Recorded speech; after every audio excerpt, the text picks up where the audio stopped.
COVID-19 is really getting me down. People aren't wearing their masks, and the disease is spreading.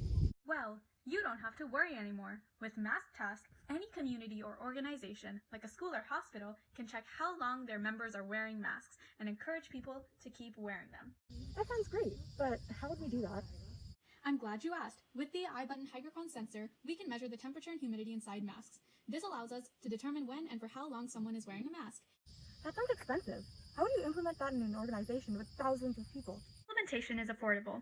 A sensor costs $2 and a sturdy enough mask is around $20 with 20-cent filters. Where can I find more information? The MaskTask website shows you how much time you wore a mask for each week. Your organization will create a custom schedule on MaskTask which you can view easily. What if I don't meet the threshold? You can consult with your admin in order to justify your inability to meet the threshold. Hey there, we're the Mask Task Force. I'm Sam. I'm Prisha. And I'm Kirti.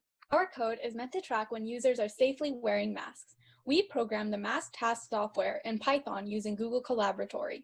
With data on the timestamp, temperature, and humidity detected by our iButton Hygrocon sensor, the program's multiple functions check to see how long the user wore a mask and when their mask comes on or off.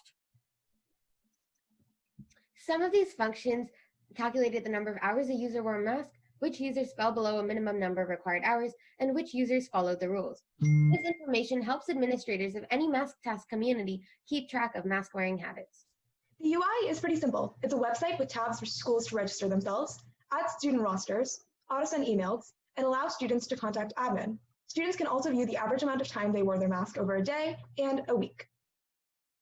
My school implemented MaskTask. I wonder how much time I wore my mask today. Wow, I'm so glad my school implemented this.